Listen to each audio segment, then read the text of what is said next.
अस्सलामुअलैकुम दोस्तों, आज की खबर चैनल में खुश आमदीद। इंसान की हमेशा से ये कोशिश रही है कि वो अपने मकासद, अपनी ख्वाहिशात और अपने मिशन की तकमील के लिए रूहानी और गैबी ताकतों का सहारा ले।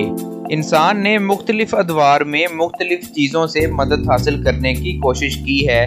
कभी किसी पत्थर से, कभी किसी बुत से, कभी किसी शजर से और कभी किसी इंसान से और कभी खुदा से।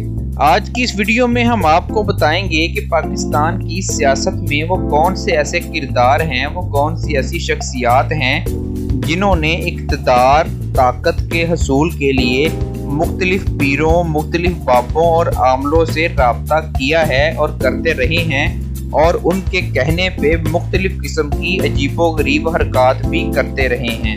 बज़ाहिर पढ़े लिखे, अक्लमंद और चालाक नजर आने वाले ये सियासतदान इक़्तिदार और ताकत के हसूल के लिए कैसे कैसे खतरनाक और अजीब काम करते हैं, ये सुनकर आप हैरान रह जाएंगे। आइए आपको उन सियासी शख्सियात और उनके कारनामे बताते हैं जो उन्होंने अपने पीरों के कहने पे किए हैं।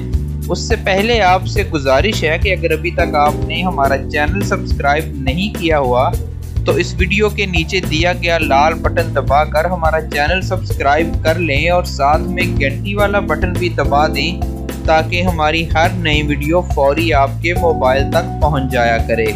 सबसे पहले जिक्र करते हैं मुख्तरमा बेनज़ीर भुट्टो मरहूम साहिबा का। एक दफ़ा का जिक्र है कि मुख्तरमा बेनज़ीर भुट्टो ने एक पीर साहब के कहने पे दरियाए रावी के अंदर अपनी 2 ख़वातीन को नंगे पांव चलने का हुक्म दिया था।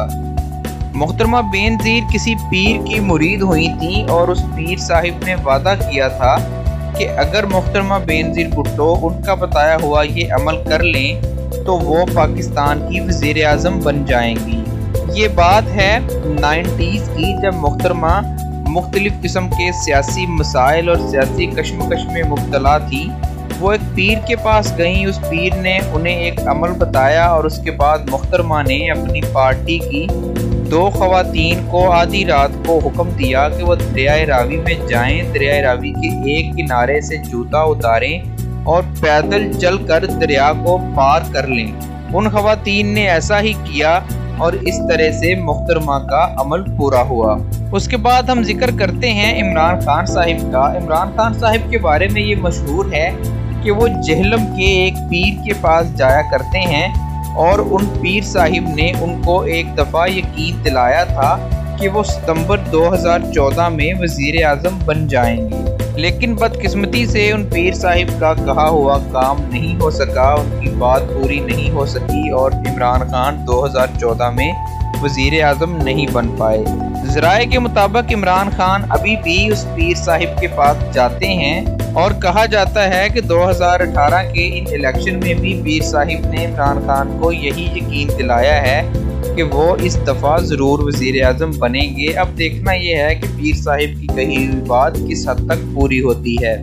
उसके बाद जिक्र करते हैं शहबाज शरीफ साहिब का। शहबाज शरीफ साहिब के बारे में ये मशहूर है कि उन्होंने 2013 के इलेक्शन से पहले एक पीर साहिब की बैत की थी और उस पीर साहिब ने 10,000 रुपए लेकर उनको एक तावीज़ दिया था और उस तावीज़ का मकसद ये था कि शहबाज शरीफ 2013 में वज़ीर आला पंजाब की बजाय वज़ीर आज़म बनेंगे। अब 2013 के इलेक्शन में तो उस तावीज़ ने काम नहीं किया था, लेकिन अब कुछ हालात ऐसे हैं कि अगर नून लीग इलेक्शन जीतती है तो शायद शहबाज शरीफ ही पाकिस्तान के वज़ीर आज़म बने, क्योंकि उनके भाई और साबका वज़ीर आज़म नवाज शरीफ तो नाअहल होकर जेल में पड़े हुए हैं और अब लगता है कि उन बाबा जी का तावीज़ ज़रूर काम करेगा।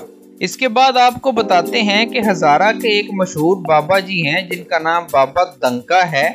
उन बाबा जी के बारे में ये मशहूर है कि वो जब भी उनके पास कोई मुरीद जाता है और वो उस मुरीद की किसी ख्वाहिश या उसके काम को पूरा करने के लिए उसे छड़ियों से मारते हैं। ये उन पीर साहिब का एक खास अमल है।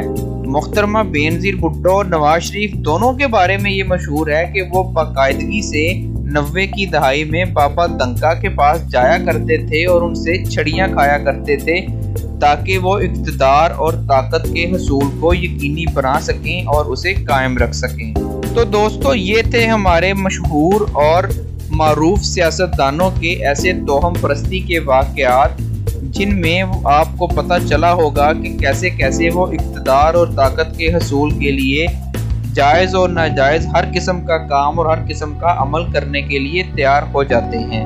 उम्मीद है आपको हमारी ये वीडियो पसंद आई होगी। हमारी इस वीडियो को लाइक करें, शेयर करें, इस वीडियो के नीचे कमेंट्स करके अपनी राय दें और हमारे चैनल को सब्सक्राइब करना मत भूलिएगा। फिर आएंगे आपके लिए एक और वीडियो के साथ। अल्लाह हाफिज़।